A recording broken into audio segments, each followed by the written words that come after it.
All right, I like this. This is one of yours. When a player, and I know this right now, I have a 16-year-old for sure, and I was 16. So when a player is on that emotional roller coaster, whether it's, handling school, sports, friends, family, how do you go about helping them or teaching them to self-regulate and get back to their baseline?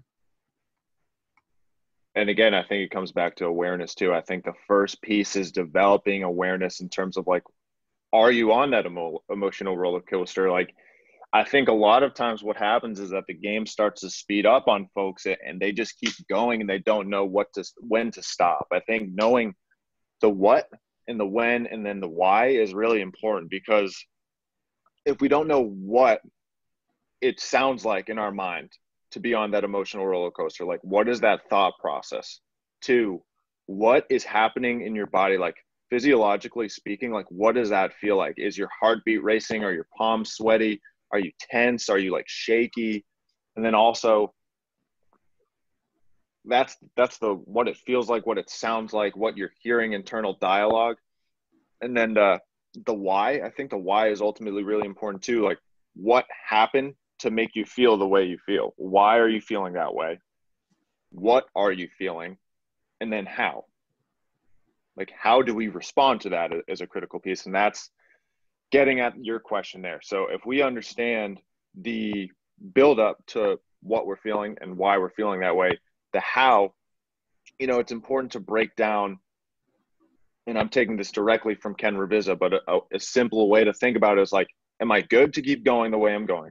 Which is a green light in Ken Ravizza's book and Tom Hanson's book, Heads Up Baseball 2.0. Yellow light is like you're pulling up to a yellow light, right? Am I going to get pulled over if I drive through? I probably should stop. Mom and dad, guardians, they're probably saying, hey, be safe, stop at the yellow light. A green light is keep going. So I think it's really important for folks to develop a sort of system to try to combat and mitigate that emotional roller coaster in the moment. And if you want, I can get into a few strategies Yeah, that might help. I think, anything that kids can take away as a tool from this, like they can literally apply it. So, explain a few strategies, a few coping Yeah, mechanisms that, any kid can go right to. sure.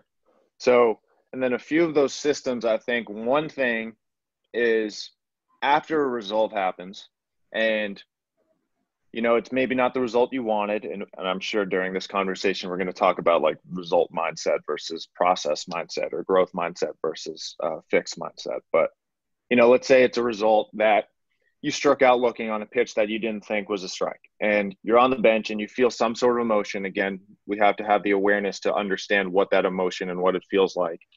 It's, can I do something physically or verbally to myself or focus my concentration on something to distract myself and to let go of the last pitch? And something that comes to mind is like I see a lot of college teams in the past years like literally putting a toy toilet on their bench and they like flush it to like get rid of it. Now, I don't think every single coach who would be to this call needs to go buy a toy toilet and put it in their bench, but it's a literal physical sensation and tactic that people can use. I talked to Ryan Brownlee, who works with the American Baseball Coaches Association. He was on our podcast. He talked about how one of his summer ball players, after making an error in the infield, would literally take off his glove and spit in it because he was so pissed. His emotion was anger. He built up that awareness piece, and he would spit in his glove. He'd wipe it off, and he's wiping away that last situation. He's spitting it away. He's wiping it away. Two physical sensations to get him focused onto the next pitch. Now, I think that's going to be individualized as well. I think something that I took from Ken Ravizza's book is I incorporated in our practice plans at Albertus last winter, I would say is when we really started to implement this stuff, is I would bring them a chart to say, all right, how are you feeling today on a scale of like A to F, like A being you feel like you're on top of your, because like I feel horrible today. And then I would literally tell them during practice to make mistakes. I'm like, make an error because you're going to make an error during a game. And then what is the tactic or thing that you utilized in the moment to try to get focused on the next pitch. Because, you know, it sounds silly. Like, hey, Joey, go kick that ball over there. Like, literally let the ball go through your legs. And at first it's like, that doesn't really do anything. Like, I know this is fake, but if you tell a kid to make a mistake 10 times, he's going to get annoyed. And that's when the emotional roller coaster starts happening. And so I'm like, I say, hey, Joey, what'd you do? Like, what was your technique? He said, I did this. I took my hat off. I wiped my head, put my hat back on. I was like, all right, scale 1 to 10. How did it work? He goes, 5. I'm like, okay. So if that works 50% of the time, we probably need to find something that works better. And so, again, it was individualizing for every player. Another thing that you can do is when I think about system, that's kind of like immediately after result. I'm thinking about how people outside of the game of baseball think it's like a really boring and slow sport. But if you're actually in it, it's really quick. It's 10 to 15 seconds pitch, 10 to 15 seconds pitch, 10 to 15 seconds pitch. If the guy steps off the mound, it's 30 seconds pitch. If it's a guy who's really slow on the mound, it's maybe a minute between pitches. But even still in the heat of competition, a minute feels really quick, especially if you are on one of these emotional roller coasters or if the game isn't going right for you. So it's a system that, again, comes from Heads Up Baseball. And again, finding my voice comes back here because a lot of what I do comes from that book. And then I just make variations of it to like what I feel like makes sense for people. So in Ken Reviz's books, he talks about a recognize, awareness, release, refocus routine. And essentially what that is if you recognize what stoplight you're at, green, yellow, red, you need to be able to release the last pitch. And essentially this is where my counseling background comes into play, because if you utilize your senses, like your sight, feel, your hearing, you're focusing your attention on what's directly in front of you. And I tell my guys at Sluggers Academy, I'm like, if I'm working with someone and they happen to have a panic attack, like my number one goal is to bring them back to the room. And so I'm like, what do you see? What do you feel on your feet? Are your feet on the ground? Like, what do your hands feel like? And that brings them right back to the moment. And it kind of takes them away from this worry of like, what's happening to me? I don't know what's going to happen in the future, what's happened in the past. It's so simply kind of to wrap it all together with the recognize, release, refocus routine. It's recognizing what's going on, utilizing those senses to put us back in the moment. And then once you're feeling like it's time to get back in the box, you cross over in between those lines and you get back to being on that pitch. A lot of what you were just talking about reminds me of, you know, the process that I went through as a ball player. I'm sure you did too. You know, when I was playing at age 16, I strike out, I'll go in the corner of the dugout, smash a helmet. When I was playing semi-pro ball, when I was 23, I'd strike out and go back and laugh with the buddies and be like, man, he's got me there. I'm going to have to look forward next time, because, you know, the maturity level, like, you don't care, like, you let it go. So that's my next question for you is, do you ever reflect on your high school and college ball days? And you know, I think we all go through this. It's like, what could I have done then knowing what I know now? Oh, man.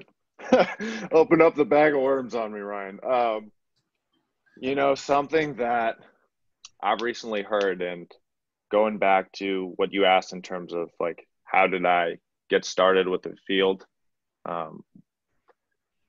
I've been reaching out to like a bunch of people in the field, and someone who I spoke to was Chris Goodman. He's a mental performance coach with the Tampa Bay Rays. And I asked him a similar question. I was like, why do you want to do this? And he was like, really, what it comes down to is my purpose is to be the mental skills coach that I never had. And I was like, man, that's good. I'm like, if you don't mind, I'm stealing that. He's like, yeah. I'm like, because I resonate with that 100%. I completely understand what you said, but the difference between you and I, Ryan, I never got to that mature state where I could laugh off a strikeout. I couldn't. And it's been a challenge for me to reflect back on my career and to try to learn, and then to utilize how can I make my shortcomings someone else's strengths. And I think for me, it was never hard to come back from something difficult in real life, or it was so hard for me. when I had any sort of long-term struggle in baseball, I folded to be 100% accountable and responsible. In real life, when something came my way and there was a setback, I bounced back. I figured out how can I make this right? How can I move forward with my life? And in baseball, it just didn't happen for me. I didn't have any of these understandings or knowledge back then. It was tough it out, honestly. And I'm a younger guy. If you talk to people who are 45, 50, 60 years old about their performances and how sports psych was a field then, I could only imagine the sort of style and approach that happened then. But for me, it really, if I didn't feel like I was performing well, or if I didn't feel like I could perform poorly and not be judged by coaches, peers, myself, then I wasn't going to play well consistently. Like, end of story. Yeah. I mean, that was an ad-libbed one, but I mean, again, I think that's why I'm doing what I'm doing. Like, I failed miserably at my college recruiting, you know what I'm saying? Just because I was like, I don't know what I'm doing. You know what I mean? Me too. The first guy that was like, hey, you can swing, you can play for me. I'm like, okay. You know, it's just like, wow, I didn't think any of this through, and I ended up transferring. And yeah, so it happens, man. It's like you were saying, experience is the best teacher. Like, we went through it. I can't make you do anything, but I can tell you I did what you're doing right now and it didn't work. So I have new information for you, you know, if you're willing to listen, you know, like I think that's so interesting because, like, I think it's one thing to say, like, hey, I did the same thing and I see you struggling and I see myself in you right now, versus like, I did this and this worked for me, so it's going to work for you. It's almost this barrier between like sharing a common struggle versus trying to apply what worked for you to make sure that that works for someone else. There's a big discrepancy there. And I think if you can be vulnerable with the people you're working with, that's a really big way to you know, form a partnership, accountability with them, and help them move forward. But I really don't recognize too often someone being able to hear, oh, well, I did this, or this is what my coach did and it worked for me, so this is why we're doing this for you. It's like, well, if you're just doing it because that's how you were taught, does that mean it was the right thing to do? And does that mean just because it works for you, it's going to work for everybody? And the answer more often than not is no. Right. That's probably one of the most frustrating things is, you know, a teacher the last 10 years and what I'm ultimately getting out is, you know, there's a lot of preaching of differentiation, but there's also so much protocol and bureaucracy that you don't get to act on, you know, at the moment. Like, I think this can work for you. This child, like, this child needs this, but you can't necessarily just go A to B. You have to end up going to A to B to C to D to E to, you know, before you can get to the kid. Right. So, you know, it's just interesting. Like, No I doubt. feel like I'm using more of my educational experience in this than my baseball experience, you know what I'm saying? Because it's like, yeah, I want these kids to play ball, but at the same time, like, you're only going to play ball for a couple more years. You got to go be a person, you know, and try to enjoy it, you know. The quote I keep hearing is they don't care how much you know until they know how much you care. Yeah. Like, I mean, that's it. Like, I mean, it was funny because, like, I mean, I had friends in the teaching business, but like, I didn't get deep into the teacher culture because it's not my first job.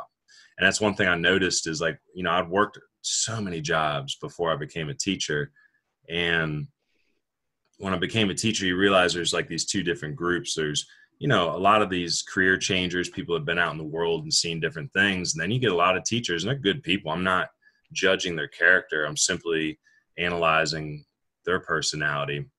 You know, you can tell they went K to 12 and then went to, you know, probably a teaching university, a public university, and then they're right back in it.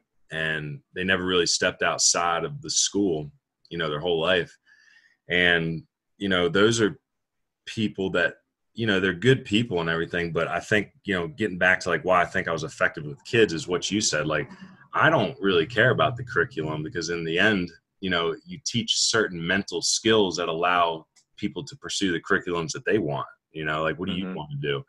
And that's what I'm going to miss most is just all, like, you know, like, why would I not care about a kid? Like, I had the mindset where if a kid came in, he's tearing up my classroom, I'm just kind of like, look at you, you know, let's talk, let's figure it out, man.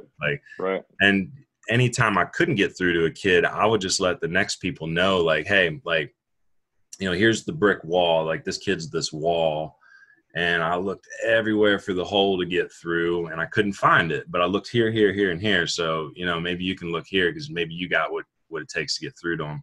And then other kids, it's like it's a giant hole in the wall. It's easy. Just step right through and be like, what's up? You need some help? And then others, like you look for a little bit and then you find it, you know.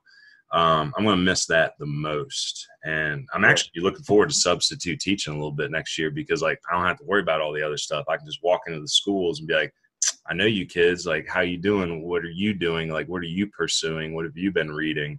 You know, There you go. it's like a different type of education. For sure.